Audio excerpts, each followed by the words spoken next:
Cristo, nós estamos aqui te adorando, te louvando, reverenciando tua presença. Nesta manhã, Jesus, queremos ouvir tua voz, queremos ouvir a tua palavra.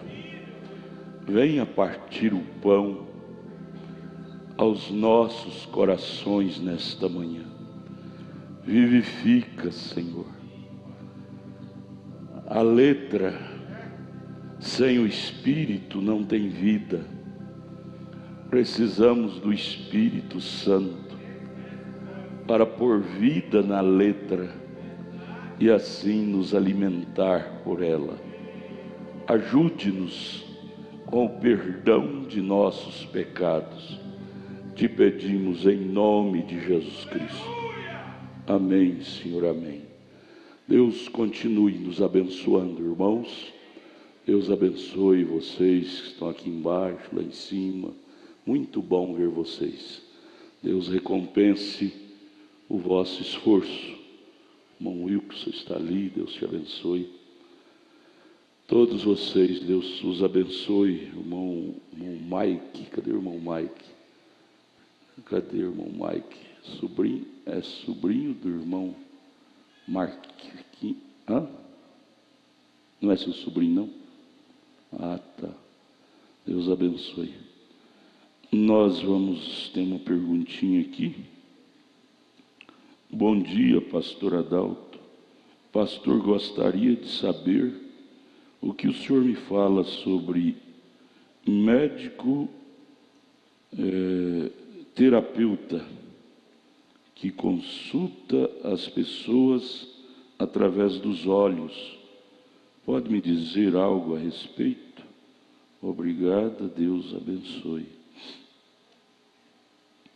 Se seu problema não é grave, se o teu problema não é grave, dá para remediar lentamente, tudo bem. Mas se o problema é grave, você tem que buscar um médico que faça o exame de sangue, que é o preto no branco, né? Exame de sangue é o preto no branco. Vai descobrir mais rápido o seu problema.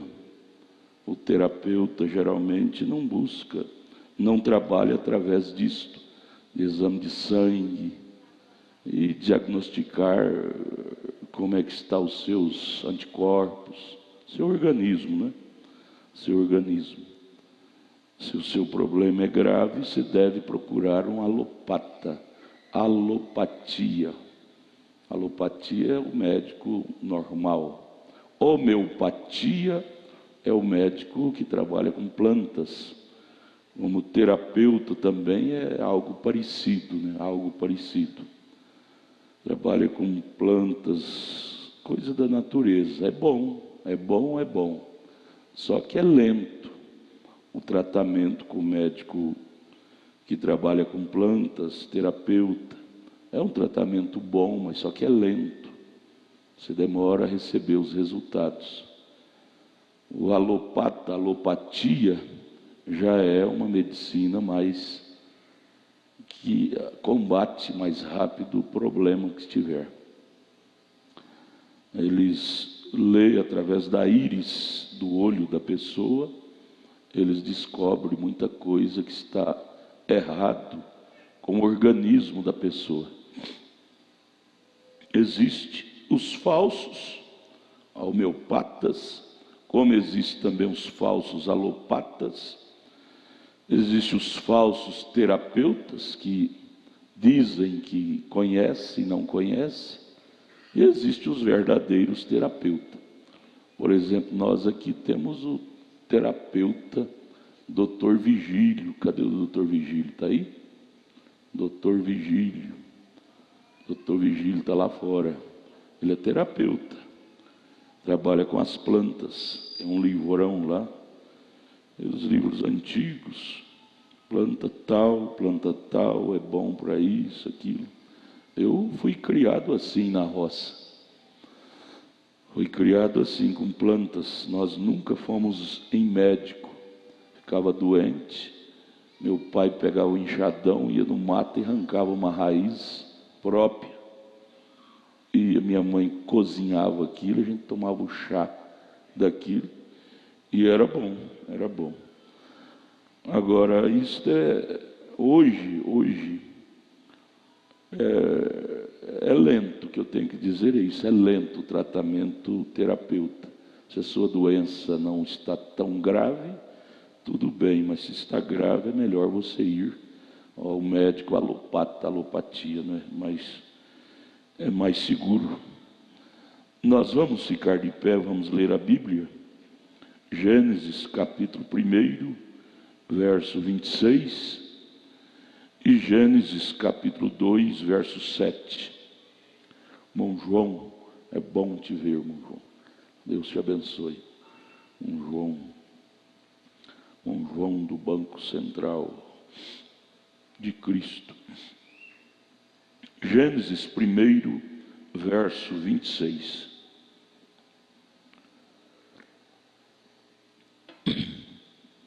E disse Deus: façamos o homem à nossa imagem. Você deve lembrar sempre, quando você lê isto, lembra do irmão Brana comentando sobre isso na mensagem, um super sinal. Você deve escrever em torno desse versículo. Mensagem, um super sinal, parágrafo 76. Escreva aí que é bom para você. Alguém vier te perguntar, você tem a resposta. Um super sinal 76. O profeta diz: Deus ajuntou os anjos e ele diz: façamos. Anjos são seres espirituais que estavam lá junto com Deus na hora da criação. Deus diz: façamos o homem à nossa imagem, o homem espírito, conforme a nossa semelhança, e domine, o homem foi criado para dominar, domine sobre os peixes do mar, sobre as aves do céu, e sobre o gado, e sobre toda a terra, e sobre todo réptil que se move sobre a terra. Aí quem criou? Foi quantas pessoas que criou o homem? Verso 27, singular. E criou Deus o homem, à sua imagem. A imagem de Deus o criou, macho e fêmea os criou. Aqui é o homem espírito. Agora Gênesis 2, verso 7, ele cria o homem carne. E formou o Senhor Deus o homem do pó da terra, e soprou em seus narizes o fôlego de vida, o espírito que ele havia criado. E o homem foi feito alma vivente. Senhor Jesus, acrescenta a nossa fé nesta manhã, através da tua palavra. Pedimos em nome de Jesus Cristo, a unção de Deus em nossos corações, para aprendermos do Senhor. Em nome de Jesus, amém. Podeis assentar, irmãos.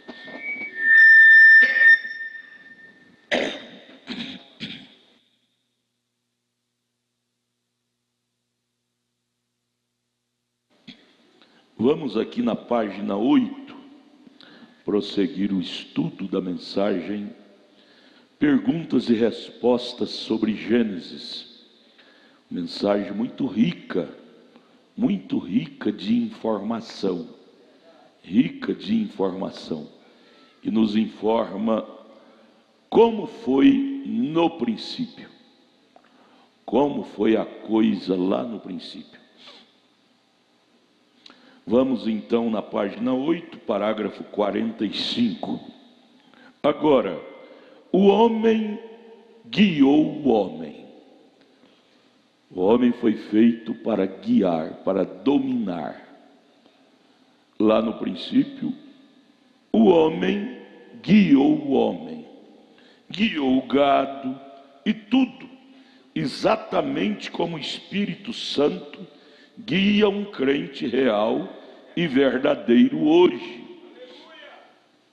A voz de Deus lá fora, a voz do homem, sem dúvida falava e dizia, chamava o gado desta maneira, chamava a ovelha e a este pasto, chamava os peixes a essa água, vem?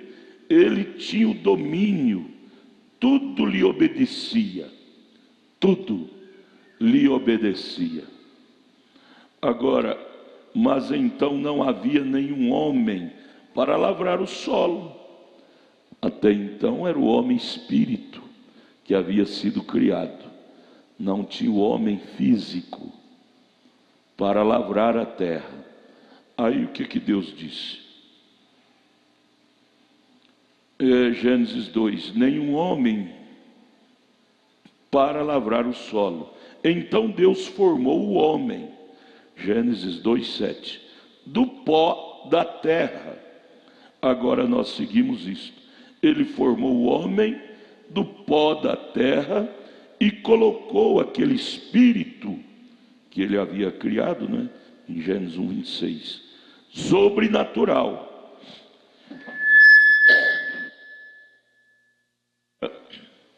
Ele estava lá. Eu posso ter muitos quadros disto. Eu posso ver Adão de pé. Vamos tomar desta maneira: vê-lo de pé como uma árvore. Deus o havia feito. Ele estava tão morto quanto podia estar. Seus dedões como as raízes fincados no chão. E Deus disse: haja, ou melhor, soprou o sopro da vida nele, e ele saltou, veio assim. Vejam, ele era soprou o sopro da vida nele, e ele se tornou uma alma vivente. Agora ele começou a se mover, e então Deus tirou do seu lado um pedaço dele, do homem, do Adão, uma costela, e fez uma mulher. Agora, onde ele pegou o espírito, mulher, vem, quando ele, Gênesis 1:26, ele disse, façamos o homem à nossa imagem, segundo a nossa própria semelhança. Criou ele o homem, macho e fêmea. Havia aquela duplicidade, não é? E ele fez o espírito robusto para o homem. Ele fez o suave, pequeno, delicado espírito feminino para a mulher. E quando você vê uma mulher agindo como um homem hoje, ela tem saído de seu lugar. Vê você? Veja, o espírito da mulher é suave, pequeno, delicado, espírito feminino. Quando você vê ela com espírito grosseiro, ela está com um comportamento errado diferente do que ela foi feita, não é? Bem, tudo bem. Ela está suposta eu penso que é uma vergonha que mulheres tenham perdido seu lugar feminino, delicado. É uma desgraça. Eu lhes digo que vocês sabem, eu vou dizer isto. Agora eu não estou falando sobre vocês, mulheres aqui, as cristãs. Mas é lógico que se isto fere, simplesmente acontece. Mas olhem, deixe-me perguntar-lhes algo. Costumava ser que as mulheres eram tão femininas, até o ponto em que homens iam falar com elas, elas ficavam ruborizadas, assim, tímidas, não é? O que é ruborizar de qualquer mulher? Eu não tenho visto isto em tanto tempo que eu nem mesmo saberia o que seria se alguma mulher ruborizasse. Elas já não têm mais nada daquela dignidade, aquela simplicidade, né? Todo aquele bom espírito feminino. Elas estão simplesmente, elas vestem roupas como o homem, cortam seus cabelos como um homem, fumam como um homem, bebem como um homem, xingam como um homem, votam como um homem, trabalham como um homem. Assim se tornaram grosseiras, corpulentas. Oh, que coisa! Mostra onde você tem chegado. É exatamente aquela pequena, com aparência de dama, você não a vê mais. Ela é uma pessoa difícil de se encontrar, não é certo? Sim, é verdade. Assim, uma mulher não está suposta a se levantar e agir como um homem, grande e corpulenta, porque ela é delicada. Deus a fez daquela maneira. Eu posso provar isto pelas Escrituras. Sim, Senhor, correto. Mas é claro que nós saímos desta questão. Mas eu não quero sair muito desta pergunta. Mas vejam, ali é onde ele fez seu primeiro homem. Foi a sua própria imagem. O homem, própria imagem de Deus, para ser um dominador, um governante.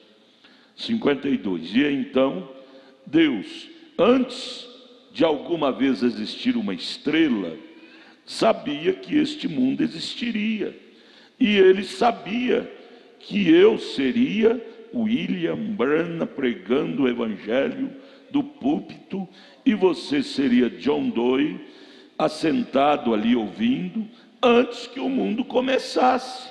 Aleluia!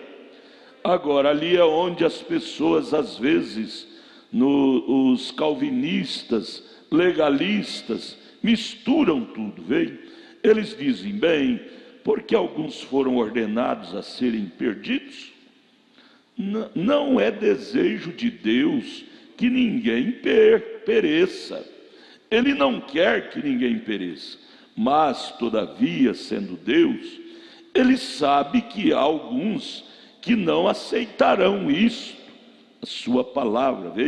Vejam, ele tinha que saber o fim desde o início, a fim de ser Deus. Não tinha? Como Deus, ele tinha que conhecer quem optaria para negar a sua palavra e quem optaria para aceitar sua palavra. Senão ele não seria Deus, que conhece o fim desde o princípio. Em sua grande consciência, ele sabia todas as coisas. Ele sabia o caminho que cada um de nós percorreria aqui nessa dimensão. Ele sabia que em um dado momento, você, eu, nós, curvaria diante dele e diria, Deus, tem misericórdia de mim. Ele sabia onde encontrar Jacó, lá no vale de Jaboque. Ele sabia onde encontraria eu, no meu vale de Jaboque, você. Ele sabia, ele disse, eu vou esperar ele bem aqui. Fez um círculo, pôs um pontinho bem no meio do círculo e disse, eu vou esperar ela bem aqui. A Maria Madalena vagou, mas Deus tinha um pontinho de encontro com ela. O Zaqueu vagou, mas Deus tinha um pontinho de encontro. Disse, ele vai girar, mas eu vou esperar ele bem aqui. Deus sabia onde nós iríamos encontrá-lo. Por isso, irmãos, tudo que você pode fazer por uma pessoa é orar por ela, é entregá-la nas mãos de Deus e dizer, Deus, cuida dela, cuida dele. E se você orar com fé, isso vai acontecer. Deus vai ficar lá naquele marco esperando eles. Ele vai passar por aqui, ele vai chegar aqui. E aqui eu vou ter um encontro com ele, com ela. Vem, ele sendo Deus, ele tinha que saber tudo, nossas curvas de nosso caminho, por onde iríamos passar. E ele, sendo um bom Deus, iria reservar uma válvula de escape para nós, um momento de encontro com ele. Oh, que Deus maravilhoso, não? 54. Assim ele sabia que ele ia ter algumas mulheres, assim ele simplesmente fez o espírito delas bem ali, no homem. Quando ele criou o homem espírito, ali foi criado o espírito feminino, para depois ser desmembrado quando ele criou o homem carne. A Bíblia diz que ele faria em Gênesis 1, 26, Gênesis 1, 26, o criou, o homem, a sua prefigura, macho e fêmea. Amém? Vem? Em uma prefigura, ele fez a mulher e o homem, antes que eles alguma vez fossem formados do pó da terra. Ele fez o homem espírito, a mulher espírito. 5. E então Deus fez o homem, não em sua imagem. Esse corpo não é a imagem de Deus. Esse corpo é a imagem de bestas, de animais, não é? Posso tirar meu casaco? Ele estava sentindo calor, pedindo para tirar o paletó. Está ficando quente aqui em cima. Eu vesti uma camisa rasgada, mas vocês não notarão. Agora é só... Jessé não veio pegar a roupa para lavar e passar. Assim, mas olhem, nós estamos em um assunto aqui agora que significa mais que uma camisa rasgada no púlpito, não é? Isso significa vida eterna. 57. 57. Agora notem, o homem, Deus sabia no princípio que ele iria ter homens, mulheres, e ele sabia que o Salvador estaria aqui. Tudo estava traçado na mente de Deus. Nada aconteceu de surpresa para Deus. Você não é surpresa para Deus. Deus sabia que você viria no dia que você nasceu. Deus sabia que você viria nesse dia.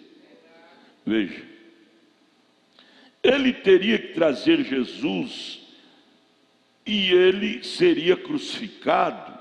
E Jesus disse aos discípulos, quando ele estava aqui na terra, que ele os conhecia antes mesmo da fundação do mundo, antes que o mundo alguma vez viesse à existência. 58. E Deus disse também, ou melhor, Paulo falando aos Gálatas, disse que ele nos ordenou e nos chamou nele antes que o mundo alguma vez fosse formado. Pense nisso, que Deus, qualquer pessoa que gosta de ouvir o que a Escritura diz sobre isto, levante suas mãos, se você quiser, seguindo com a pergunta. Chegue comigo a Gálatas 1, capítulo 1. Olha aqui, eu não quero dizer Gálatas, eu quero dizer Efésios. Aos Efésios, capítulo 1. Ouça atentamente agora o que Deus disse. Efésios 1.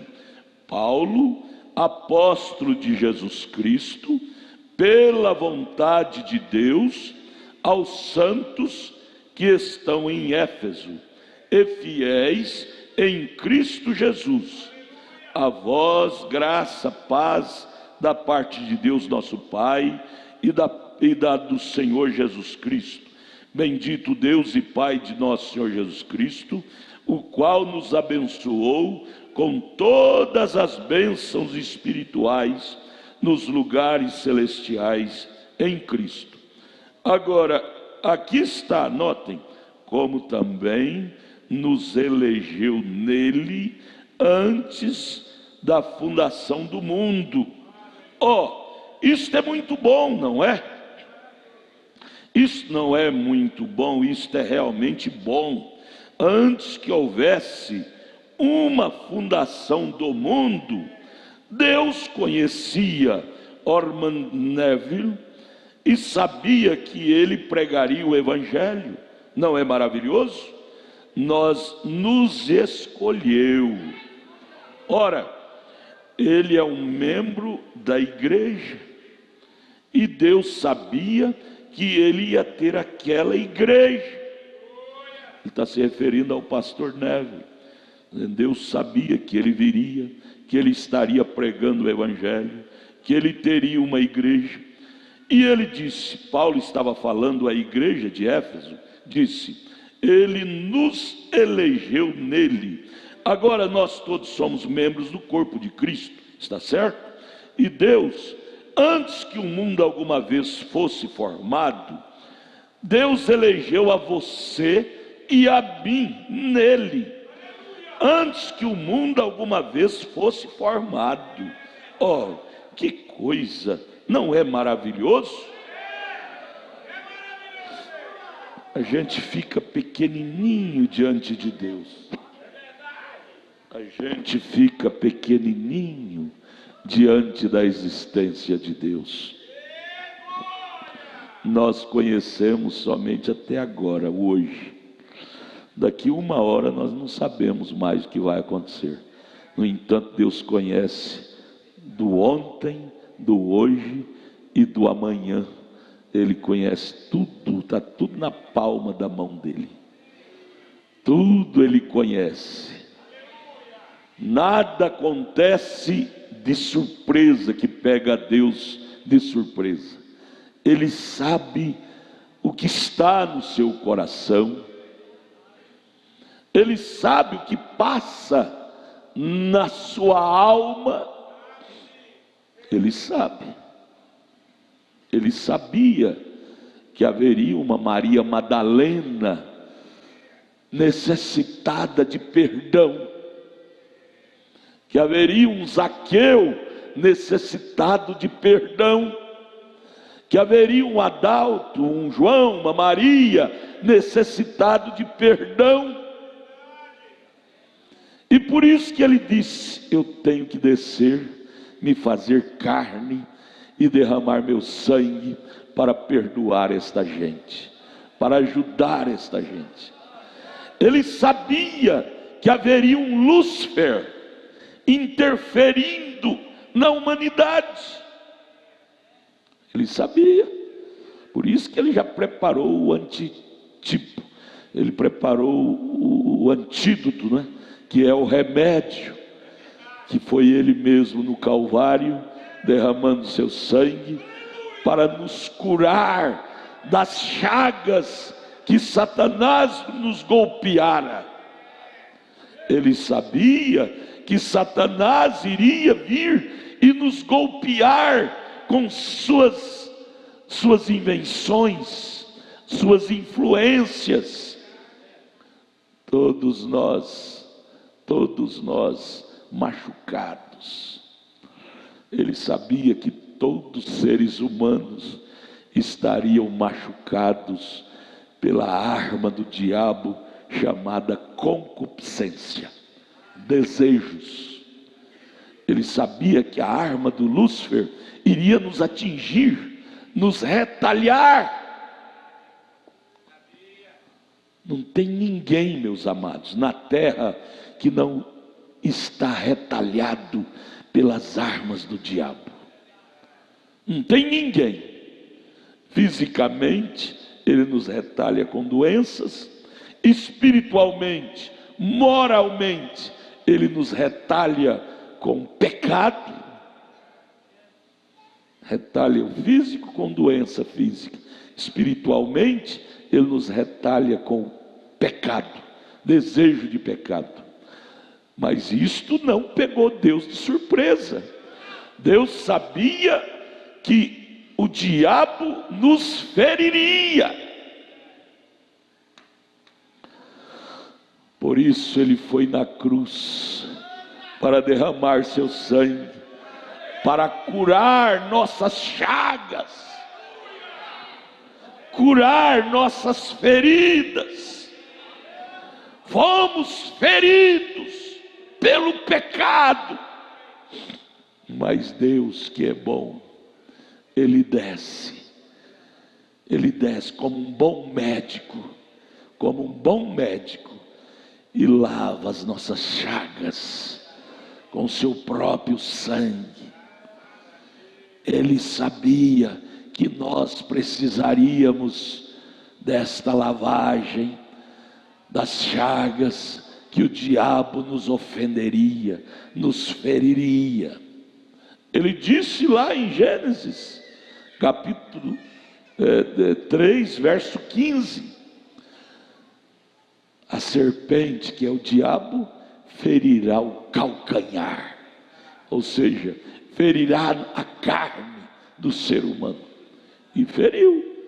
Por isso, por ele saber que a serpente iria nos ferir, ele preparou o antídoto, o remédio, para curar picada de serpente, picada de Lúcifer, tem cura.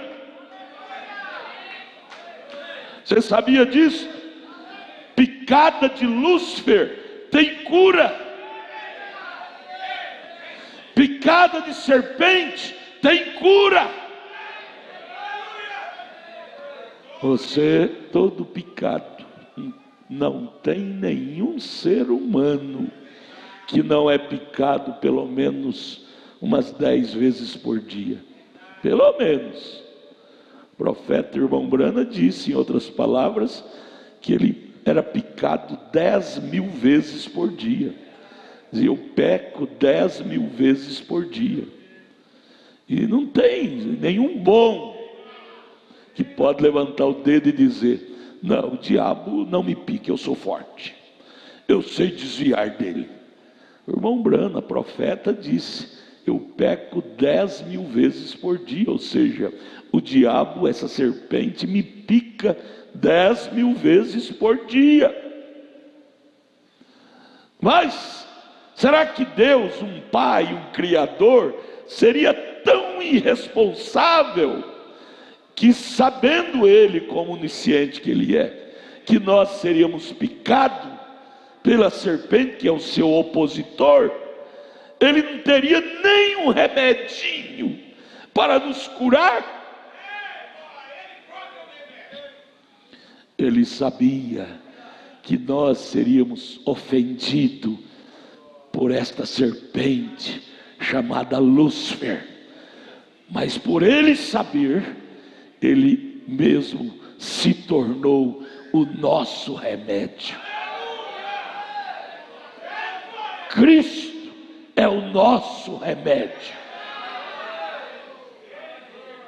Cristo no Calvário é o nosso remédio, é a nossa cura, é a nossa saúde.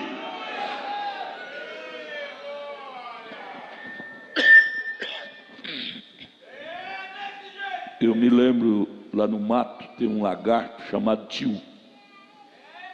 tiozão, e ele briga com cobra, ele mata a cobra, ele dá aquelas rabadas na cobra, com tudo que ele pode, ele golpeia a cobra, a serpente, até matar, e depois ele come ela, ele engole.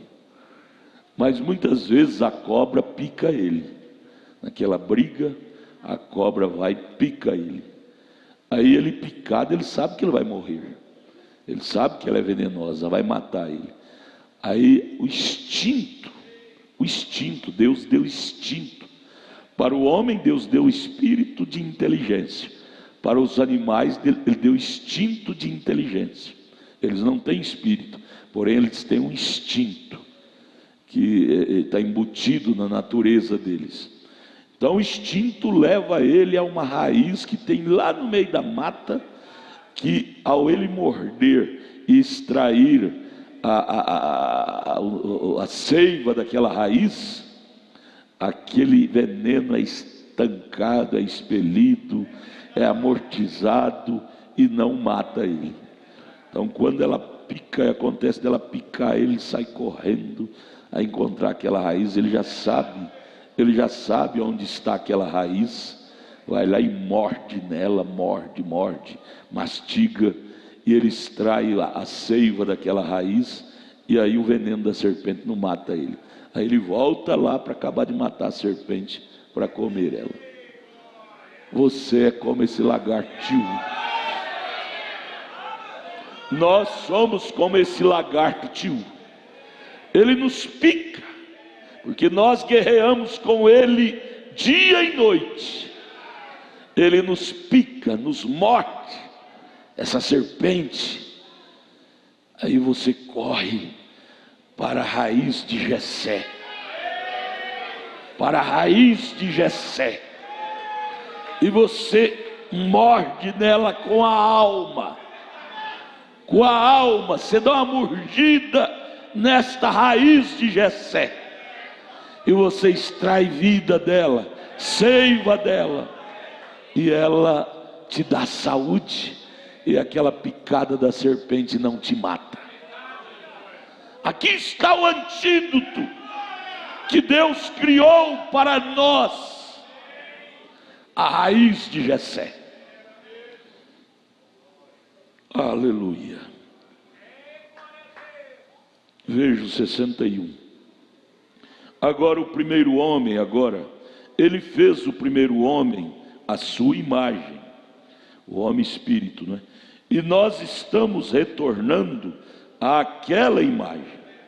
Quando você morre, você sai desse corpo e volta para aquela teofania que é o corpo celestial. Correto?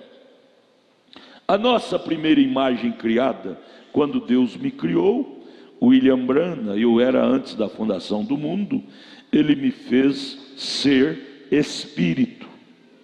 Você era um ser espírito. Eu não estava consciente de nada que eu sabia, mas eu estava lá, na mente de Deus, não é? Eu não creio que vocês estejam entendendo, mas agora, só um minuto. Jesus disse aos discípulos que ele os conhecia antes da fundação do mundo. E Paulo diz aqui que ele nos elegeu nele antes do início do mundo. Deus não esperou criar o mundo para depois desenrolar como seríamos cada um de nós, para depois nos acompanhar, para ver como que cada um de nós discorreríamos no dia a dia da vida. Antes dele criar o mundo, ele já sabia que cada coisa que ele criasse teria um caminho a ser percorrido. A pulga teria o caminho dela, a formiga teria o caminho dela, o pernilongo teria a maneira, o caminho dele. Cada coisa. Oh, que Deus grande, hein? Que Deus grande. Nada que existe não passou primeiro pela mente de Deus. Tudo que existe primeiro passou na mente de Deus. Eu crio isto, e isso se desenrolará assim, assim, assim. Eu crio essa pulguinha, essa pulga vai se desenrolar assim, assim, assim, vai viver disso, disto e disto. Eu crio o sapo vai viver disto, alimentar disto, e assim foi escrito pela mão eterna de Deus o desenrolar de cada um de nós. Davi diz: Deus conhece o meu deitar, o meu levantar. Deus conhece o nosso piscar de olhos.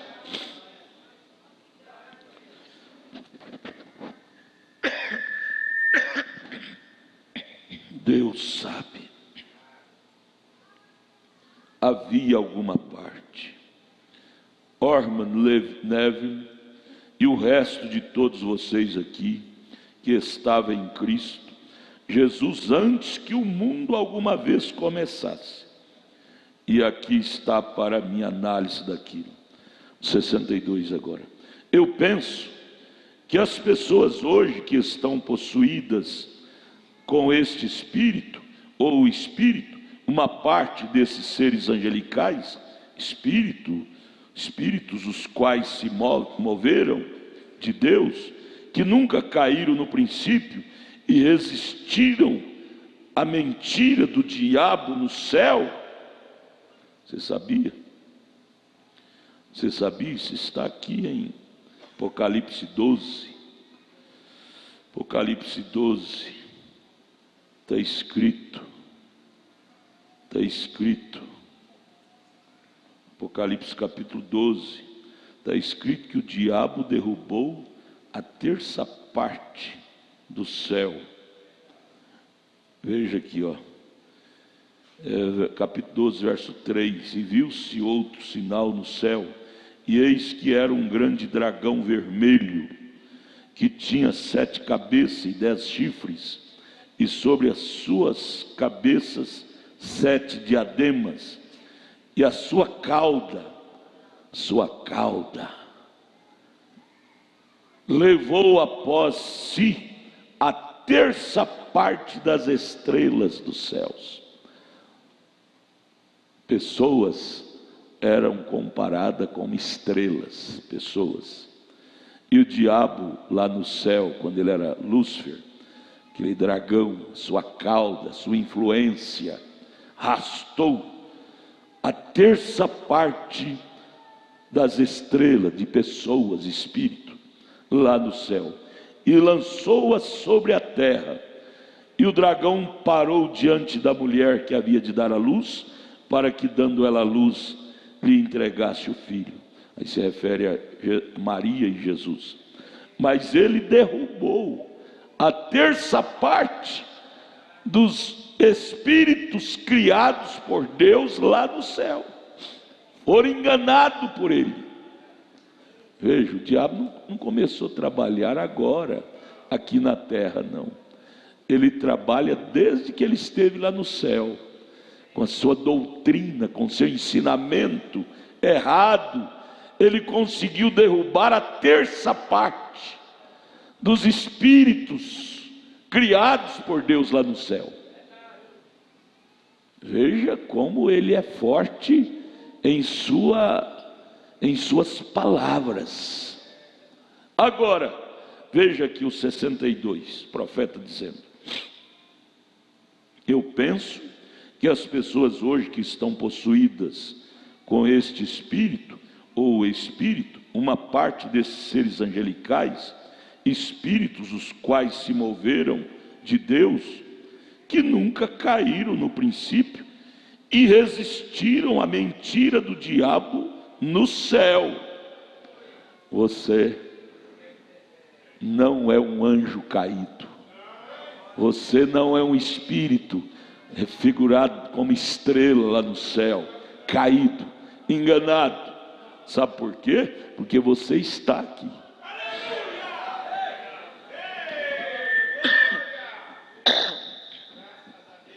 Se você fosse um daqueles espíritos enganados por Lúcifer lá no céu, um daqueles espíritos que ele arrastou com a sua cauda, com o seu poder, você estaria aí fora dizendo que isso aqui é falso profeta, isso aqui é anticristo, falso profeta. Você estaria aí fora dizendo que isso aqui é heresia.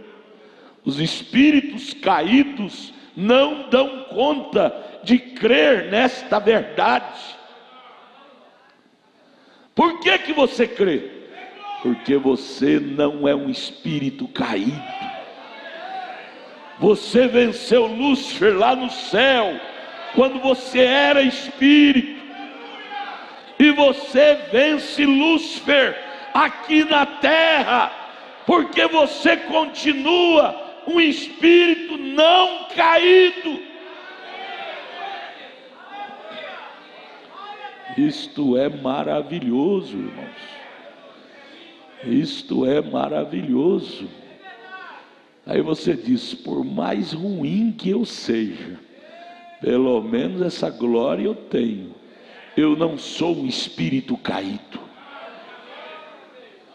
Porque se eu fosse, eu não estava crendo nesta mensagem. Eu não estava crendo nesta Bíblia como eu creio. Se eu fosse um daqueles espíritos que Lúcifer arrastou com a sua cauda, eu não estaria aqui. Então isso te dá razão para você saltar de gozo e dizer: por mais pequeno que eu seja, por mais insignificante que eu seja, eu não sou um espírito caído. Eu não dou conta de obedecer 100% a mensagem, mas crer nela 100% eu creio. Por que eu creio? Porque eu não sou parte daquela terça parte de anjos, de estrelas caídas. Oh, irmão, isso dá vazão para você gritar de alegria. O diabo pode te acusar de tudo, menos de uma estrela caída. Se você fosse uma estrela caída, você estaria lá fora dizendo que isso aqui é heresia, isso aqui é falso. Mas você não se comporta assim. Você comporta como um eleito e diz: Senhor, tudo isto é verdade. Essa palavra é a verdade. Esta Bíblia é a verdade. Aleluia, aleluia.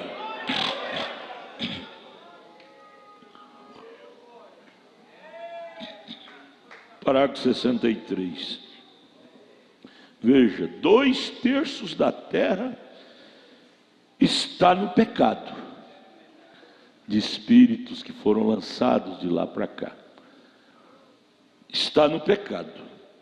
E mais que isto, que 2/3 dos anjos foram expulsos.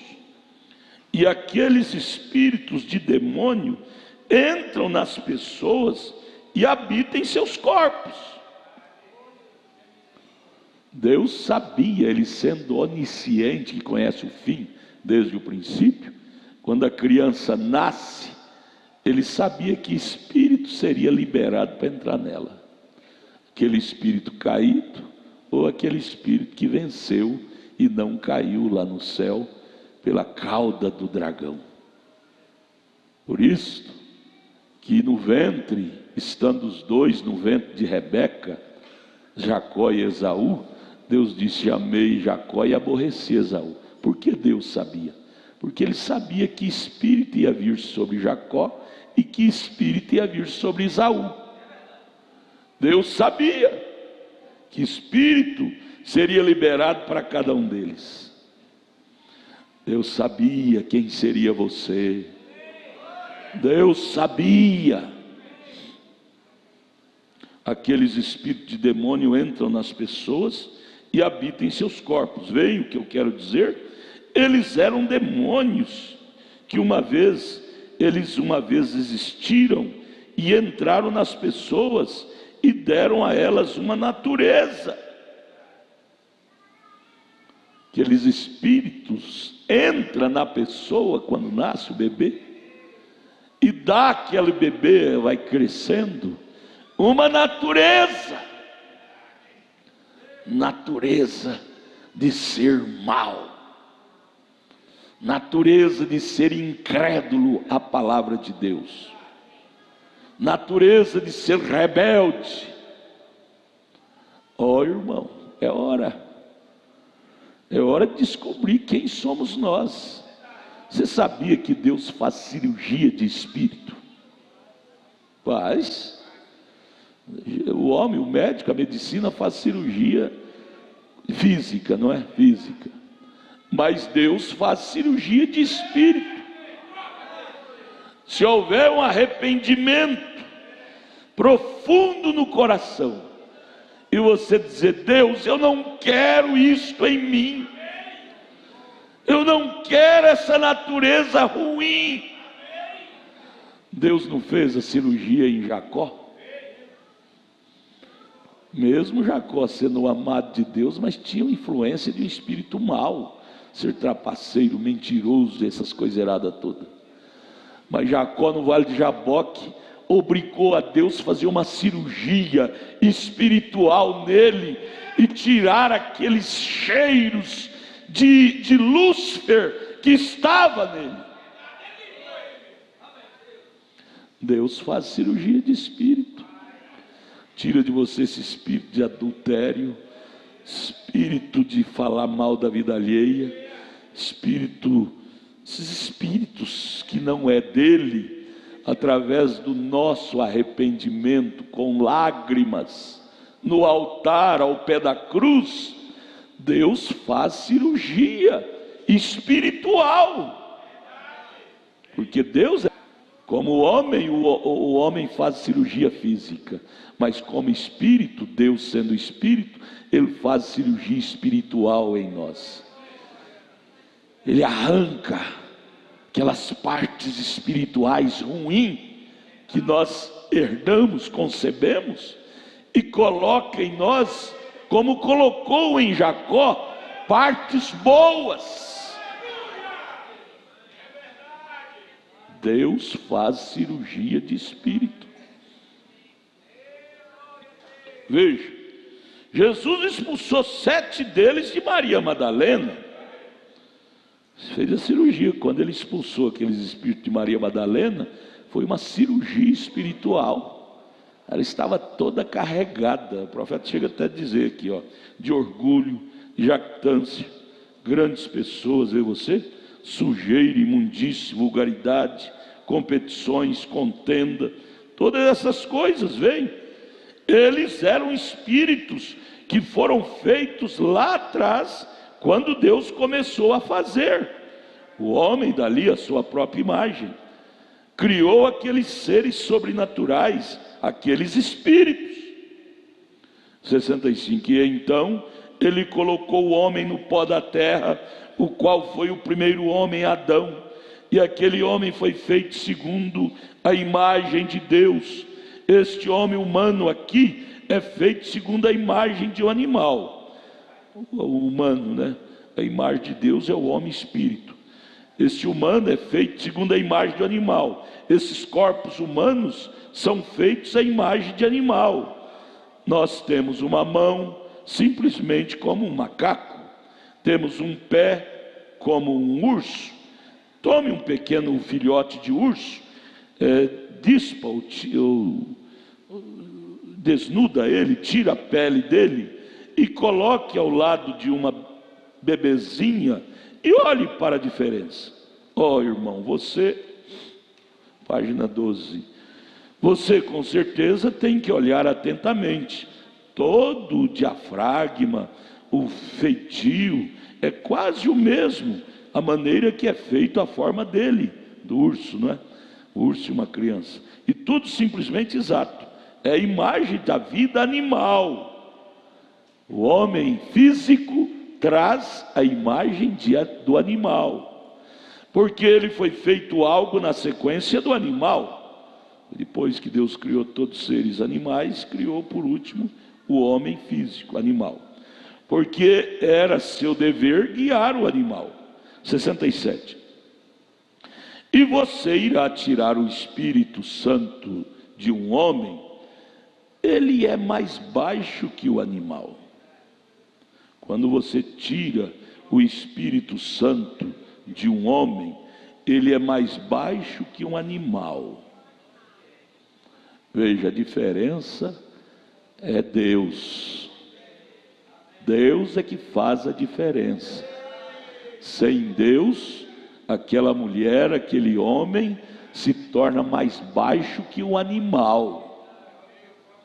Você sabe, a fêmea, a irmã Brana fala terrivelmente sobre isso na mensagem de casamento e divórcio. A fêmea do animal, o seu cio é para conceber para procriar. Quando ela concebe, o cio acaba. Porém, a fêmea do homem, todo tempo ela está em seu cio, em seu tempo. Então Deus fez assim para ela ser uma tentadora.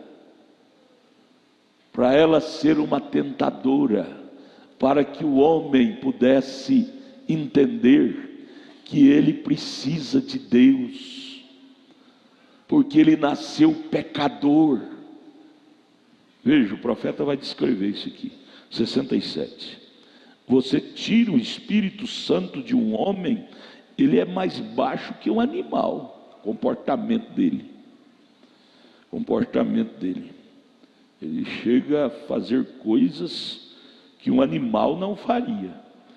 Ele é pior que o animal. É uma coisa dura para se dizer, mas você toma um homem que não é regenerado em sua mente, sem o Espírito Santo para dirigir seus pensamentos, e coisas como essas, ele jogaria um bebê fora dos braços de uma mãe e a violentaria por desejo animal, exatamente. Já viu aí o que o homem faz? O animal nunca faz isso, mas o homem faz. 68. E uma mulher que não é boa, você toma uma velha mãe porca, ou uma velha cadela. Nós temos dado todos os tipos de nomes para esses animais, né? Porca, cadela. Mas a moral delas é simplesmente seus cachorrinhos. E a porca, seus porquinhos. Mas uma mulher que não tem nada de bom é simplesmente obscena todo o tempo, correto? Então recorde que você é sem Cristo, sua moral pode cair abaixo da moral do cachorro, correto? É assim, você vê aí fora, é uma lama de pecado. A moral das mulheres sem Deus é pior do que a moral de um cachorro, de uma cadela. E a moral do homem sem Deus é pior do que a moral de um cachorro. O que faz a diferença é Deus. Irmãos, é aí que nós precisamos de preservar o Espírito de Deus em nós. 69. O cachorro não tem que vestir roupas para se cobrir. Eles não têm glândulas para cobiçar um ao outro. Nenhum outro animal. Foi o homem que caiu. Quem caiu não foi o cachorro, não foi a cadela, não foi o porco. Não. Por isso que eles conservam ainda com aquela nudez. Porém o véu da inocência está velado sobre eles. Por que a mulher, o homem, tem que pôr roupa? Não era assim no princípio. Eles andavam nus. Por que agora tem que pôr roupa? Porque ele caiu, tirou o véu da inocência, e eles passaram a ter a maldade. Não são mais inocentes. Aí tem que pôr roupa para cobrir a nudez dos olhos. A nudez não é por causa dos olhos de Deus. A roupa não é para tampar os olhos de Deus. Roupa não tampa, Deus nos vê como nascemos. Roupa é para tampar os olhos da concupiscência do um ou do outro. Veja, 69. O cachorro não tem que vestir roupa para se cobrir, nenhum outro animal. Foi o homem que caiu. Não a vida animal, não, mas a vida animal, sendo abaixo da moral do homem, a vida humana, desde então ficou sujeita, estava sujeita a ele, porque o homem foi seu guia, o seu líder supremo, e toda besta do campo tem medo do homem, ficou sujeita à servidão do pecado por causa da queda do homem. Por isso que Paulo grita lá em Romanos 8, a natureza geme, tudo geme, buscando, esperando a redenção do homem. Romanos 8, 23. Agora os 70. Alguém estava me perguntando uma vez sobre caçar. Você não tem medo disto? Ora, todo animal que alguma vez foi criado teme ao homem, porque isto tem que ser desde o início, lá atrás, vem seguro. Você corre e ele correrá atrás de você. Você correr dele, ele corre atrás de você, correto? Ou o cachorro, ou qualquer coisa que você queira, correto? Mas agora, notem agora aquele homem quando ele desce aqui. Agora olhe aqui, você diz, agora irmão Brana, agora aqui você tem Deus exatamente entre a unidade e a trindade. Você pegará a coisa exatamente bem agora. Agora olhe, quando Deus desceu, se revelou até que ele desceu a este homem. Agora o homem pecou, não em seu espírito, mas em seu corpo, luxúria, paixão. Então quando ele pecou, ele se separou do seu Criador. E então Deus, o Logos, o verdadeiro Criador dele, do homem, desceu e foi feito a imagem do homem. Deus desceu e tomou um corpo de homem. O homem foi feito à imagem de Deus, o homem espírito. E então ele foi feito à imagem de besta, o homem carne. E ele caiu. E Deus desceu à imagem do homem, vestiu-se de homem, no homem Cristo Jesus, para sofrer dor. Deus não poderia sofrer dor no espírito. Teve que se tornar carne para sofrer nossas dores. Como ele poderia sofrer dor física no espírito, ele não poderia. Então Deus se revelou e foi feito a imagem do homem, para redimir o homem que estava perdido. Vem. Então Deus sofreu na carne. Deus tomou o corpo humano e morou ali para sofrer as dores do homem. Deus sofreu na carne. Você sabia que a Bíblia disse em Hebreus 4, 14 ao 16, que Jesus, que é o Deus, o Emanuel, foi tentado em tudo? Do jeitinho que o homem é tentado hoje, Jesus, carne, foi tentado. Só que a Bíblia diz que ele não foi vencido. Ele dominou a tentação. Porque dentro daquele Jesus homem havia Deus. Havia Deus dentro daquilo. Por isso que ele tinha tentação como homem, porém havia um poder maior dentro dele que não o deixou cair na tentação. Você é homem, você é mulher, mas dentro de você há aquele novo nascimento. Dentro de você está Deus. E esse Deus que está dentro de nós é o mesmo Deus que estava dentro de Jesus, homem.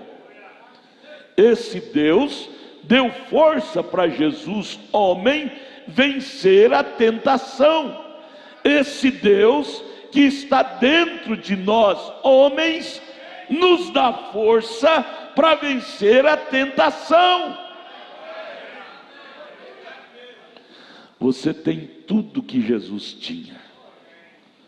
Nós temos tudo. De fora somos homens, mas por dentro somos Deus. Deus, a imagem de Deus, o poder de Deus. Não existe um Deusão e um Deusinho. Mesmo Deus que estava em Jesus, homem, está em nós, homens. Por isso que Paulo diz que Jesus foi tentado em tudo, mas não caiu, porque havia um Deus dentro dele, daquela carne humana. Há um Deus dentro de nós. Vamos dar água para esse Deus?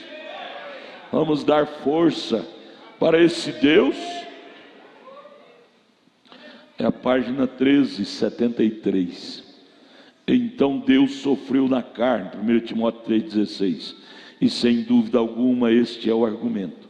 Grande é o mistério da piedade, pois Deus foi feito em carne, visto dos anjos, pregado aos cridos e recebido acima a mão direita do Pai. Está vendo? Deus, Ele mesmo desceu e viveu em um corpo humano e sofreu tentação. Irmão, você não pode pensar diferente, porque tudo que o diabo quer é que você se julgue um coitadinho. Um coitadinho, eu sou um coitadinho, por isso que eu peco. Eu sou um coitadinho, por isso que eu erro.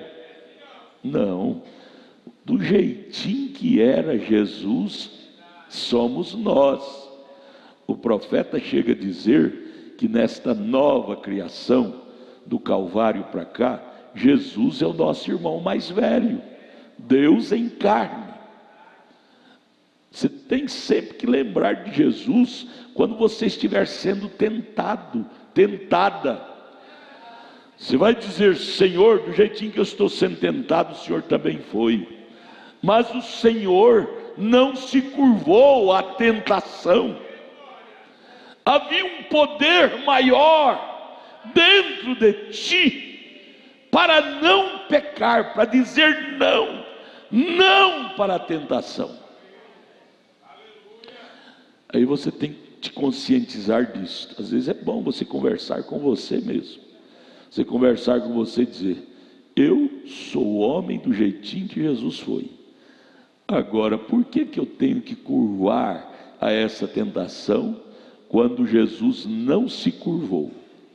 Por exemplo, tentação com mulheres. A história disse que Maria Madalena era uma mulher linda, linda, linda, linda demais. Homem nenhum conseguia olhar nela sem cobiçá-la. Ela era muito sensual. Porém, quando Jesus olhou nela, ela olhou para Jesus e disse: é mais um que eu vou levar. Ela se decepcionou. Quando Jesus olhou com aquele olhar firme nela, aqueles demônios que estavam nela, demônio da sensualidade, estremeceu e começou a sair. Jesus olhou firme e libertou ela. Vamos conversar.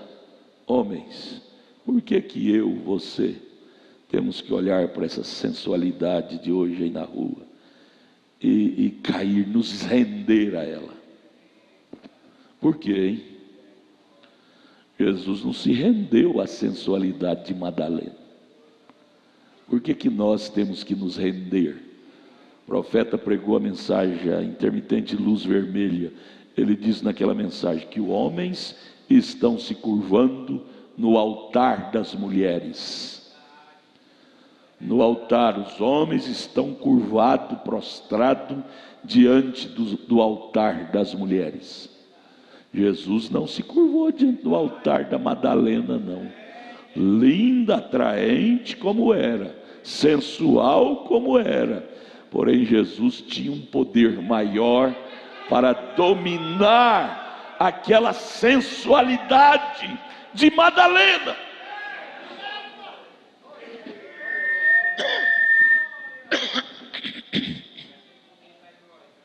Você tem que crer assim, que aquele poder está em você. Aquele poder está em você. Ela tinha 7 demônios. E Jesus não caiu por nenhum desses 7. Ele expulsou um por um. E ela encontrou-se libertada. Irmão, escute-me aqui, escute-me. Irmã, do jeitinho que o irmão é tentado, a irmã também é. Escute-me. Quando você vir Irmão Guilherme, dá um pilicão na costela do irmão Guilherme, irmã.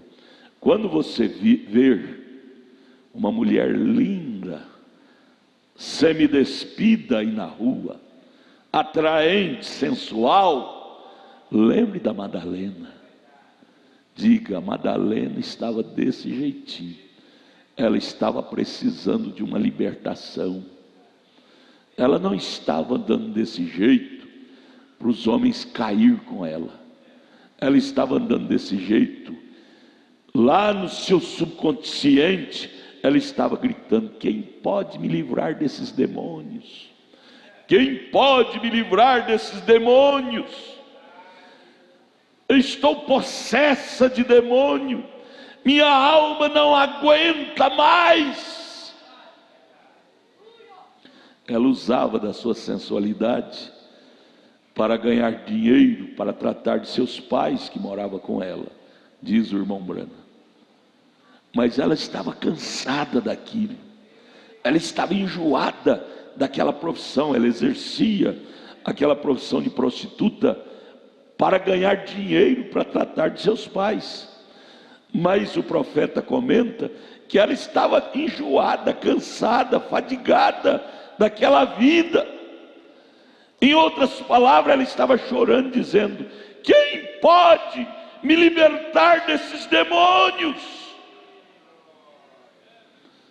E os homens sem Deus olhavam com ela e diziam: vamos para o motel, vamos para o motel. Mas quando ela encontrou um homem de Deus, o homem de Deus disse: mulher, sê libertada, vá e não peques mais. Irmãos, vamos olhar nas coisas como Deus olha. Vamos olhar nas coisas com os olhos de Deus. Elas não estão vestidas desta forma, sensuais, para nós prostituir com elas, não.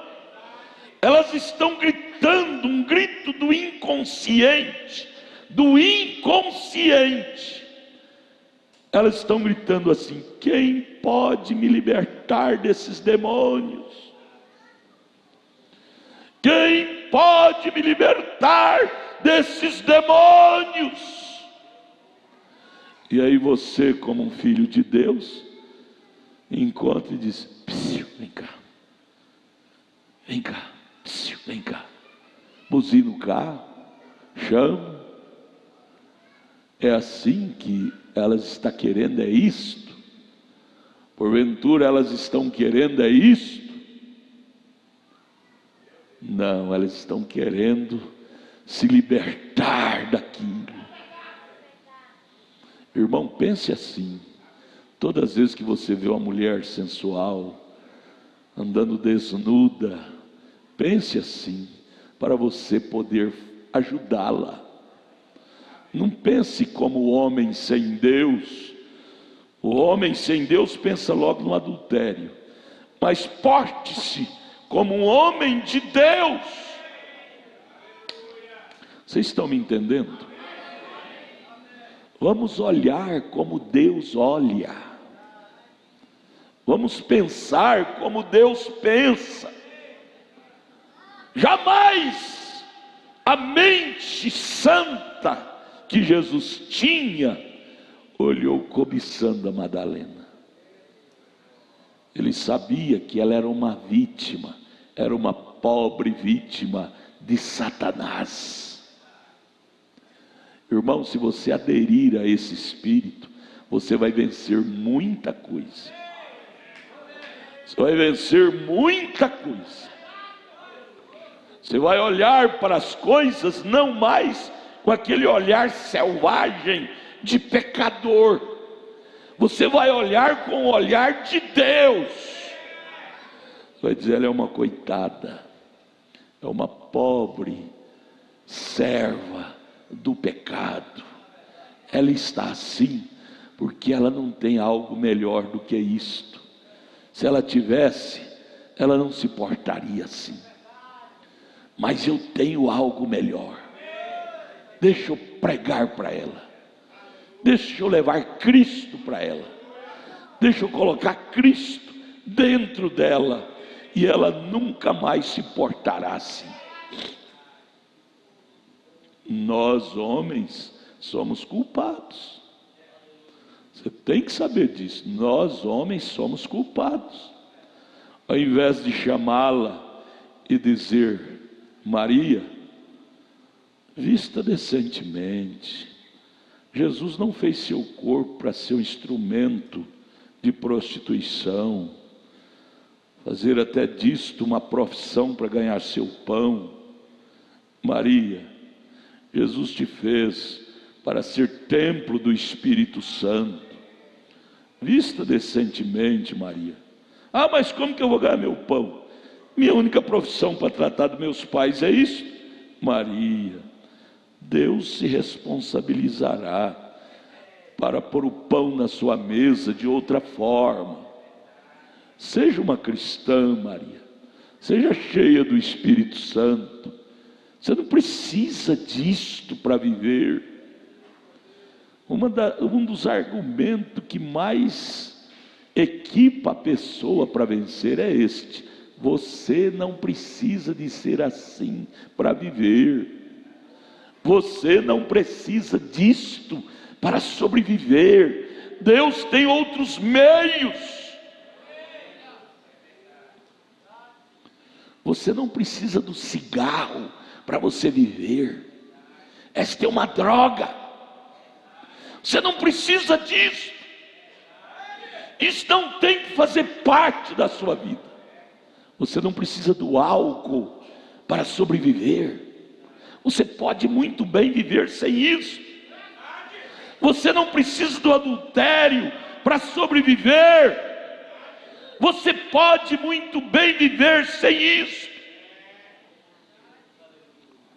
Pense assim. O irmão Branham nos ensina: quando vem um mau pensamento, você só vence um mau pensamento com um bom pensamento. Com um bom pensamento. Você só vence um mau espírito com um bom espírito. Com um bom espírito. Olhe diferente. Você sabe o que Jó disse? Jó, ele diz: fiz um concerto com meus olhos para como olhar para uma virgem. Vamos fazer um concerto com os nossos olhos nesta manhã? Um concerto por Cristo nos nossos olhos. Os olhos de Cristo olhou para Madalena, diferente dos olhos normais. Os meus olhos precisam olhar como Cristo olharia. Vamos por Cristo em nossos olhos?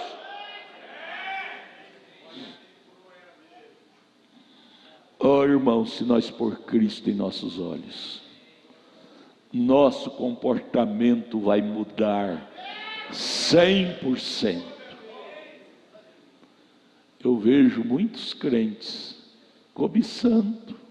O que Jesus disse? O homem que olhar e cobiçar diante de Deus já adulterou. O que a Bíblia disse? E os adúlteros não entrarão no reino do céu. Então a melhor coisa é nós procurar conversão. Deus, faça uma cirurgia dos meus gostos, do meu espírito. Tira essas coisas ruins,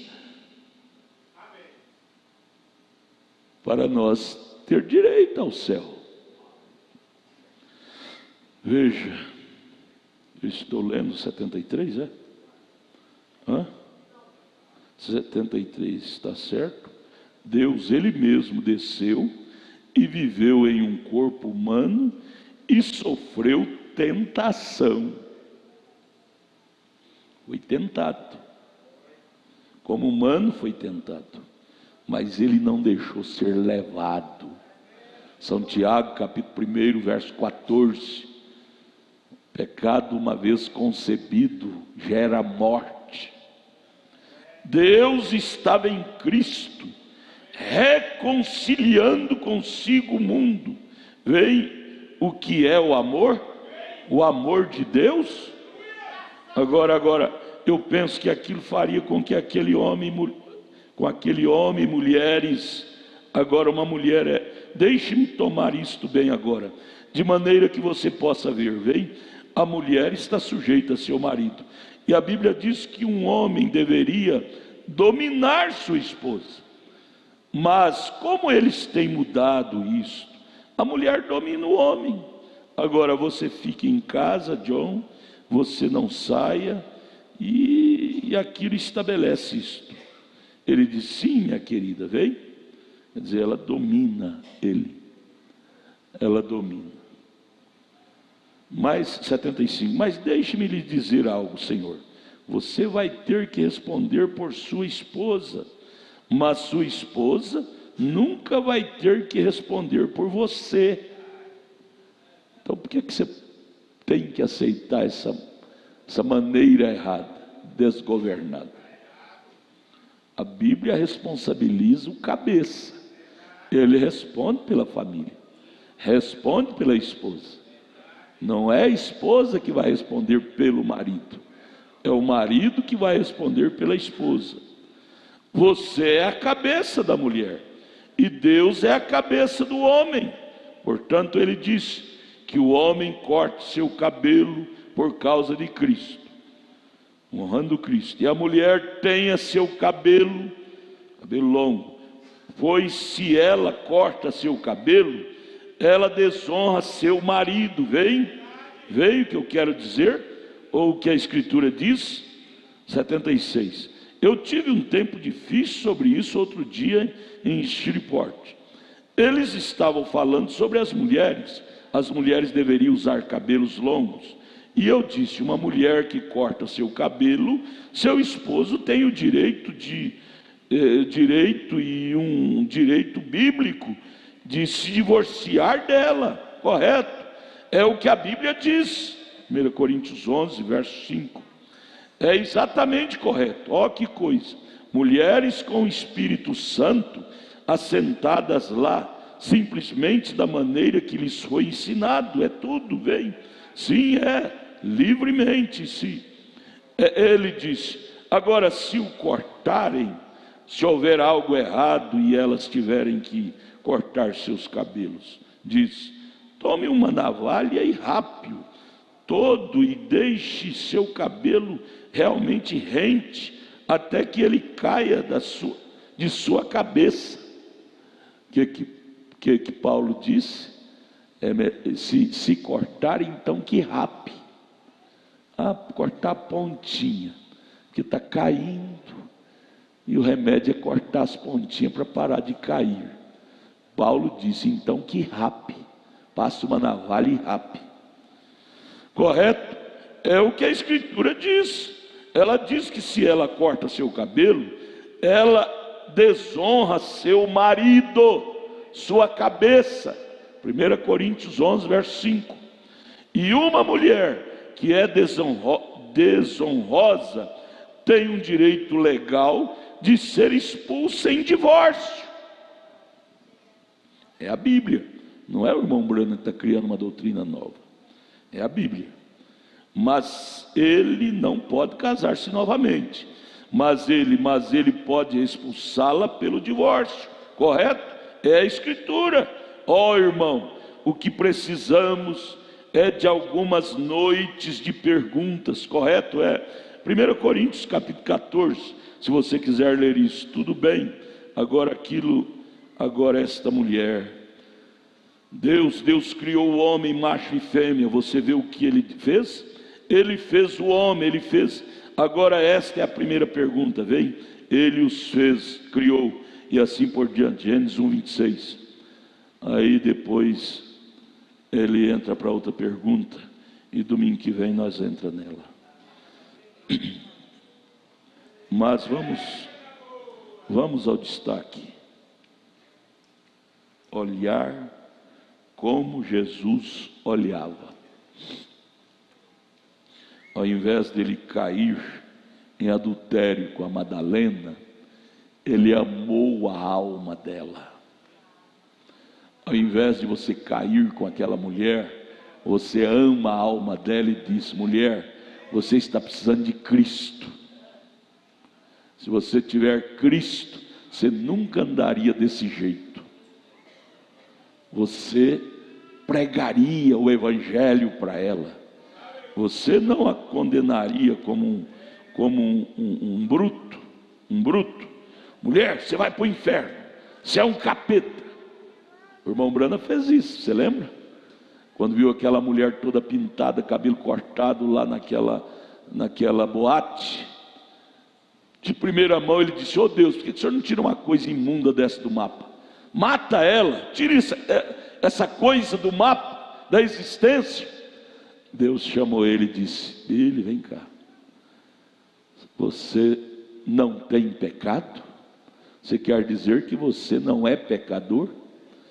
Ela, em outras palavras, ela é uma pecadora. E ela está precisando de livrar-se disto. Não tem você misericórdia da alma dela para salvar ela disto? Ela está assim porque ela não tem uma força maior para tirá-la daí. Billy, você acha que você também não é culpado? E aquilo quebrou o coração do irmão Branham. Aí ele entrou lá na boate pedindo perdão para ela. Ela disse: "Perdão de quê?" Ele disse: "Eu estava ali fora desejando que você fosse fulminada, e Deus me corrigiu, dizendo-me que eu também sou um pecador.